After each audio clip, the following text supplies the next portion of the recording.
bids are in, the gavel is dropped. Ladies and gentlemen, here at WineBid, we are finally hammered. That's right. This is WineBid's podcast dedicated to all things wine value, wine retail, wine auctions, and just wine. My name is Jeff Gurn on the WineBid marketing team. With me, as always, is Paul, the Swami of Syrah, our wine expert. That's what obviously people in Napa and around the world call Paul, and certainly everybody on this podcast calls him that. It's not that I'm aware of, but okay. Swami of Syrah. That's your moniker. We're going to do our wine auction recap episode right now, and we're going to jump right into it. I want to talk about the stuff that we saw get lots and lots and lots and lots of bids. I thought it was really interesting. This one's sort of an under $100 one. This 05 Les Calots Brunel Chateauneuf du Pape Cuvée Centenaire. We had 12 of them, and they all sold, and they jumped up to about $58 a bottle from $50. But to me, that's a great example of like you can get some nice aged Chateauneuf du Pape for a pretty decent price, right? Even when there's just a little bit of competition. It's funny to think 05s are almost 20 years old, and there's a full case of that too. So it's a nice example of something with a nice bit of age on it from a great vintage. I think it probably got some really big scores from across the board. So that's a relative deal. And that's some really nice wine, and even $60 is not. I mean, good luck finding 05 anywhere. So it's you're not going to Costco, your local wine store, and finding a case of 05. Nothing. CBD, which it's why I personally love WineBid. That, and of course, my employment. That's the other reason I'm required to by my employment contract. I just noticed what's still a smoking deal, and there's more of it, is that 2012 Carino Barolo Reserve. I was just going to mention that $35, $35, and there's some in the current auction, so that's a good deal. There's still 108 bottles of that left in the current auction. Like, I think it's a smoke. No, there's only 36 bottles, only 3 cases. We sold through 27. No, we sold a bunch of it. There's only 3 cases left. At least currently anyway. But that's a smoking deal. And again, if you care about scores, it got 95s from Suckling and what's his name from Venus Galoni. So good deal there. You see the 2019 Chapelet Vineyards Cabernet Sauvignon got 7 bids. We had 2 of them went from 50 to 58, which, by the way, even at 58, that's still a great deal because that's the signature. And that stuff I feel like is going for like, I don't know, $70 a bottle, $80 a bottle at retail, right? Yeah. And it's another kind of high scoring wine too. I mean, 18 and 19 are both great vintages. So that's not too surprising, actually, that it got hit up a little bit. Actually, I'm going to correct myself. It's going for more like $85, $90 a bottle. Okay. Yeah, I was going to say the signature now has got to be pretty expensive. And the signature, even the Mountain Cuvée is getting up there in price. Like, it used to be down at like $35 a bottle at retail, and now I feel like it's getting up $40 to $50 a bottle in retail. So to pick up a signature for $56, $57 is actually a pretty darn good deal, especially from 2019, which, to your point. Well, that's out. That's no longer available. I mean, I think the 21s are coming out now, and so that's a couple of vintages out. So it's not something you'd be able to find easily at retail anyway. So Speaking of 2019s, head over to Bordeaux with this Chateau. I was watching. There were quite a few half bottles of, and we kept running our mouths about how inexpensive 19 and 18 Bordeaux was, and then I was like, $30 for a half bottle, 19 Grand Prix Lacoste, like that's a steal. All those half bottles were on my pick list, and I was a little surprised. Obviously, there was only one. I think there were multiple bottles of other Chateau in the auction, but that was surprising to see it go up to 44 because I don't think the 750 is going for more than $80. I want to say it's probably more like 65 or 70. So, I mean, again, like it's to your point, like it's crazy to see some of these things rise in value, but clearly there's a lot of demand. The 18 Darius 2, that one we had 3 of those. 7 bids took from 175 to like 225 a piece. I mean, so like, that's That to me is strange because this wine in other and so I just looked at it just to see. I'm like, well, it must have gotten big scores. No, it did not get big scores. Actually, they're low 90 scores. And other vintages of this wine definitely do not sell for even close to that. So I'm a little surprised. Yeah, I mean, the 15, which is a great vintage, is 185. The 13 is 185. The 12 is 175. So why is the 18 with a low 90 score going for what is it? 225? 225 a bottle. Well, and I feel like that doesn't make sense to me. Durieux sells, but I feel like it doesn't usually receive this level of action, right? No, definitely not the standard like blue label Cabernet. That goes way less. But the Darius 2 pushing 225, I mean, that is bizarre. There's no accounting for that. And it has nothing to do with scores. So I don't know. The other one that I thought was interesting was this Gaia 2016 Gaia Camarcanda. Yeah, that's kind of weird that got bid up too, right? Because again, these have sold in the past, not for a whole lot more than reserve, if I'm not mistaken. Well, it gets. Yeah, actually, no, they did sell for $90 back in the day or a few years back. So that's a weird one too. Well, I mean, this is the I mean, it's just sort of interesting to me to see sort of this level of action on the Camarcanda, because I see these. I mean, these come up and they're usually a little bit lower than this, so it's interesting to see a price adjustment here, especially on all five, right? There's a huge variation in price in older vintages versus more recent releases. It looks like price drops substantially for older vintages. I mean, even though we haven't seen them for that long ago, but the 08 I think is at 70, whereas interestingly the 17 is at last hammer was over $200. So there's a very wide scope of hammers for this wine. We've got another unpredictable one. We got this 06 Lasca yeah, Skolka Gotti. This is rare stuff, actually.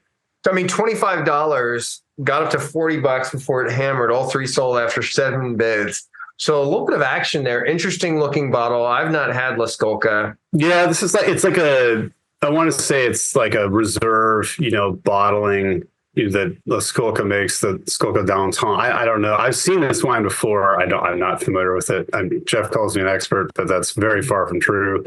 It is an interesting wine. I'd like to know more about it. And it's also got a lot of time on it. That's a good amount of years for Gotti. Yeah. 16 Tignanello. We had a whole case of those. A whole case, all of them.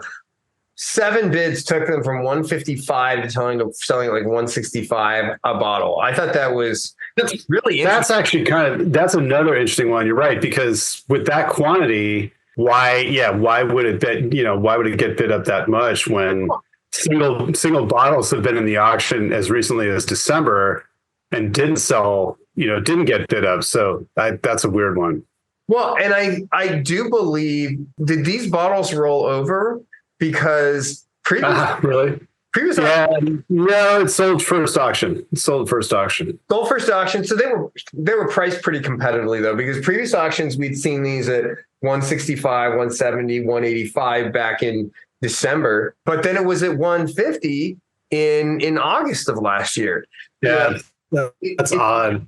It jumped up, but what's interesting to me is like we've seen stuff softening, but it seems the 2016 Tignanello. But it's also like it's not like it's some super rare back vintage. I mean, we see this come to auction on a decently regular basis. So it's interesting to see that jump up a bit.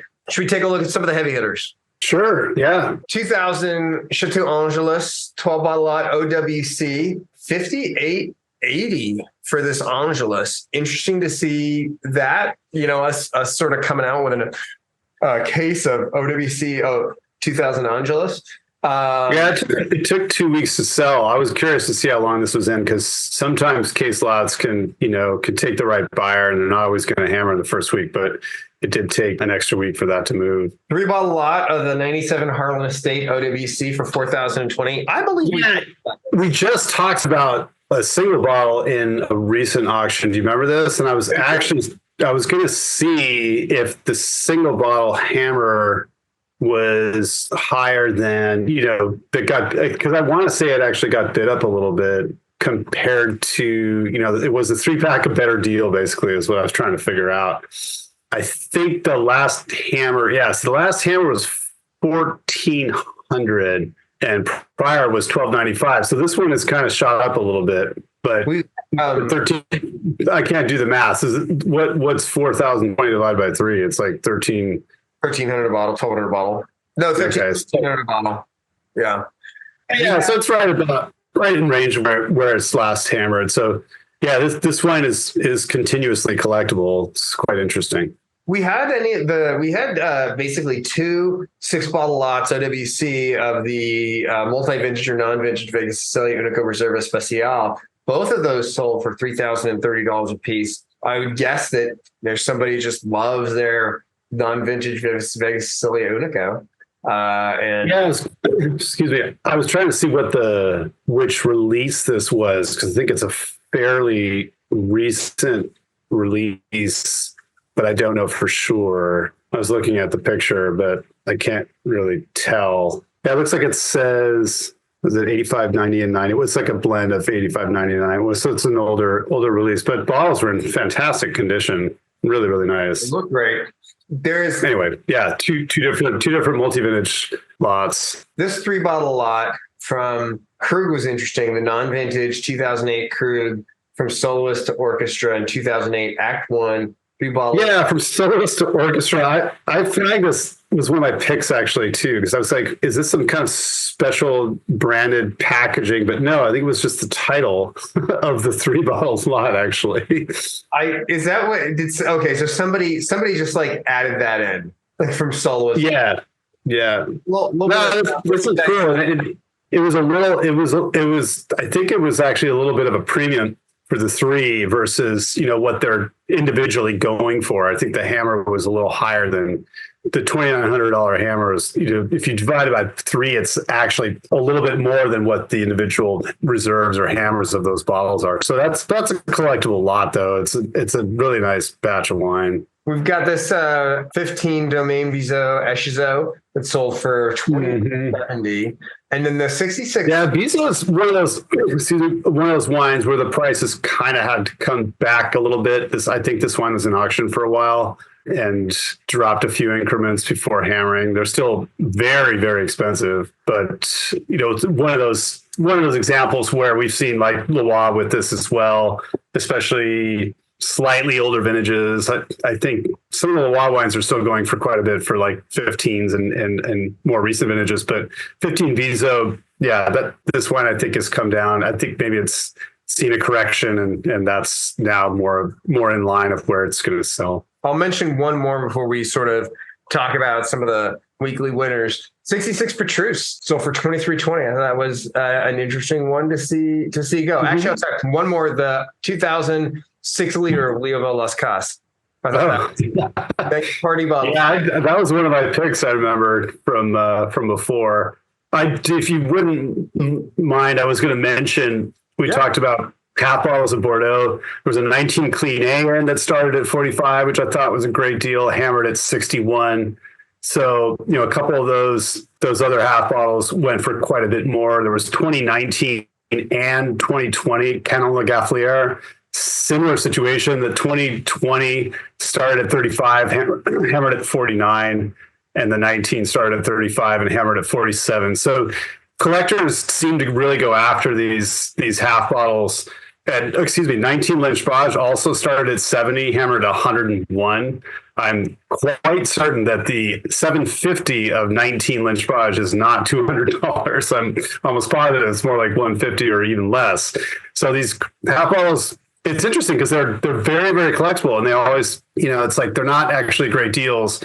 Not that you could really even find half bottles of recent vintage Bordeaux at probably almost any retailer unless you ordered pre-arrival or futures. But anyway, kind of fun to see those because we don't see them all the time and they get a lot of action. Any weekly winners you want to highlight before we wrap it up? I had that email open and here it is. Yeah, 91 Henschke. We talked about a couple of Henschke wines that we're hammering recently, and 91 at 610 is quite a big number. Well, Henschke recently they're going for like 800. So for Hog. Yeah, so, I mean, I guess that's not a terrible price. It just seems high, but those wines are next to impossible to find, right? Older 90s vintages of Hill of Grace. I mean, it's a lot easier to find, say, Penfolds Grange or some other high end Aussie wine, but that one stood out for me. The Henri Bonneau Cuvée Spéciale 98 for $650 was another kind of standout for me, and that 99 Arnoux Suchot. We mentioned, I think there was a 93 Arnoux in also last week that was on my picks, and I don't even think I even mentioned the reserve, and I said the prices are just high, but yeah, 99 Arnoux Suchot at $580 was pretty impressive too. Oh, and that Cedric Bouchard Les Ursules 08 for $675, and I thought the Pro reversed on some of these grower champagnes, but apparently not. That's a big number. So so that was it pretty much. There's Cécile Tremblay Cabot Chambouzny for $555 too, which again, Cécile Tremblay wine's going for lots of money. So well, that just about wraps it up for us. This has been Finely Hammered with Paul Walker and Jeff McGurn, wishing you happy bidding and cheers. Cheers.